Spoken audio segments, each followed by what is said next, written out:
একঘেয়ে চিকেনের রেসিপি দেখতে দেখতে বোর হয়ে গেছো? আমিও চিকেনের রেসিপি একভাবে রাঁধতে রাঁধতে না বোর হয়ে গেছি। আজকে চিকেনটাকে নিয়ে যা ইচ্ছা তাই করব। আরে ভয় পেও না, যা ইচ্ছা তাই মানে রান্নাই করব, কিন্তু অন্য রকম স্টাইলে। চিকেনটাকে ভালো করে ধুয়ে নিলাম, ধুয়ে নিয়ে অনেকক্ষণ ধরে ভাবছিলাম যে কী বানাবো কী বানাবো। তারপরে কিছু মশলা নিলাম, যেমন হচ্ছে মৌরি, জিরে, গরম মশলা, তেজপাতা, শুকনো লঙ্কা। হ্যাঁ, গোটা ধনেটা আমার কাছে ছিল না, তাই গোটা ধনেটা দেওয়া হয়নি। তোমরা কিন্তু গোটা ধনেটাকেও নিয়ে নিও। নিয়ে এগুলোকে প্যানটা বসিয়ে দিলাম, দিয়ে প্যানটা ঠিক গরম হতে লাগলো। ঠিক আমার মাথার মতো, যখন উল্টোপাল্টা টাইমে উল্টোপাল্টা জিনিস দেখি তখন যেমন মাথাটা গরম হয়ে যায়।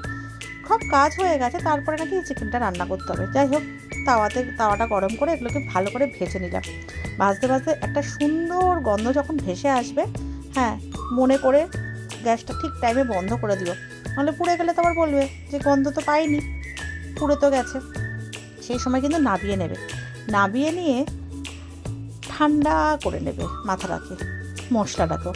তারপর সেটাকে গ্রাইন্ড করতে দেবে, ঠিক আছে? দেখো, আমি কিন্তু নাবিয়ে এটাকে ঠান্ডা করতে রাখছি, তখন কিন্তু একদম কিন্তু ভুলেও কিন্তু গরম মশলাটাকে ওরম গরম অবস্থাতেই কিন্তু দিয়ে মিক্সিতে ঘুরিও না। মাংসটাকে তো নিলাম, নিয়ে এবার ভাবছি, মশলাও তো ভাবলাম কী করা যায়। তারপর ভাবলাম ফ্রিজে তো টক দই আছে, এই যে টক দই দিতে গিয়ে ছড়ালাম, ঠিক ক্যামেরার পেছনে যেমন আমি ছড়াই।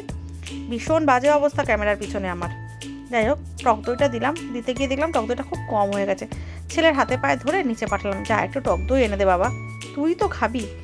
তার মাঝে কিছু কিছু মশলা আমি অ্যাড করলাম, যেমন নুনটা দিয়ে দিলাম, আদা কাঁচা লঙ্কা বেটে নিয়েছিলাম সুন্দর করে, সেটাকেও দিয়ে দিলাম 2 চামচ। দিয়ে নিয়ে ভালো করে মাখানোর আগে ভাবছিলাম যে ছেলে যদি দইটা এনে দেয় তাহলে দইটা তো আবার একটু দিতে হবে। তো এইটা দিতে দিতে তোমাদেরকে একটা কথা আমার ভালো মনে পড়লো, লেবুর রসটা কিন্তু দিতে ভুলো না। লেবুর রসটা দিলে ওই মাছ মাংসের আঁশটানি গন্ধটা কেটে যায়। লেবুটাকে না পয়সা দিয়ে কিনেছি ভাই, যতক্ষণ আছে ততক্ষণ তো চিপে রস বের করবো, ঠিক আমাদেরকে যেমন সংসারে চাঁতা কলার যতক্ষণ আমাদের তেল আছে ততক্ষণ বের করবে। তারপর ছেলে দইটা আনার পরে দইটা দিলাম, বেশ পরিমাণে দইটা দিয়েছি কিন্তু। আহা, দেখে ভাল লাগছে। একটু বাঁচিয়ে রাখলে ভালো হতো, তাহলে একটু মাথাতেও মাখা যেত। হাত দিয়ে মাখার রিস্ক নিইনি, হাতটা কাটা।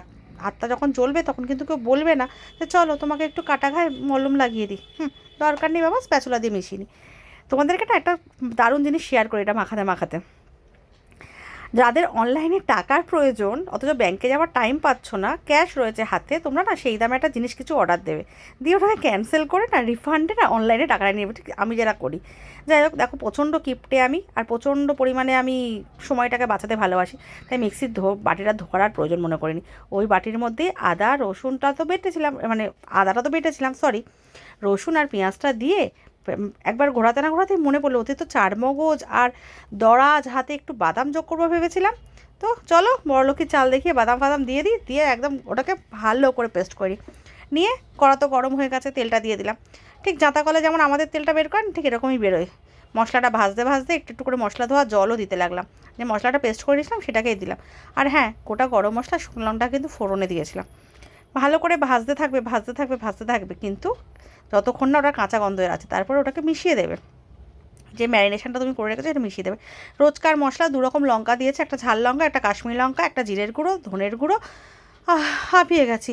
আর একটু নুন মিষ্টি দিয়েছিলাম, তেমন কিছু দিইনি। আর যে মশলাটা বানিয়ে রেখেছি সে মশলাটা আস্তে আস্তে পরে অ্যাড করবো।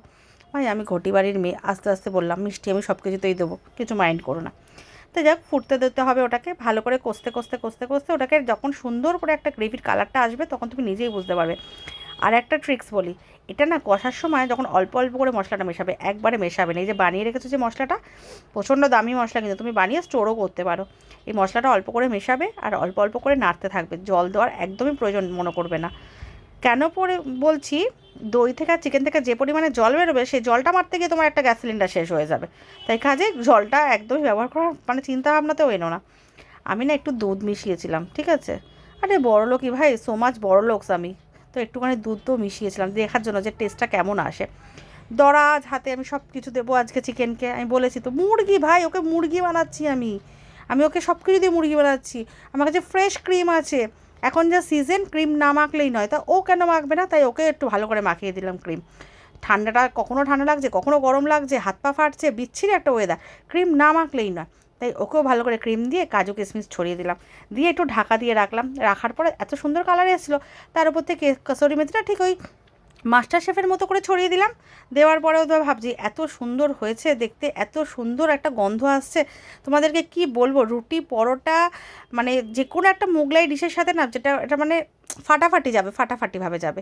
সবসময় আলু দিয়ে ঝোল ভাল লাগে না, তাই একটু বাটি করে ছেলেকে বললাম দেখ তো খেয়ে কীরকম। এবার তাকে তো আবার টেস্ট মেকার, সে সে আবার খেয়ে বলবে না কেমন হয়েছে না হয়েছে, সেটা এবার খেয়ে এবার দেখে শুনে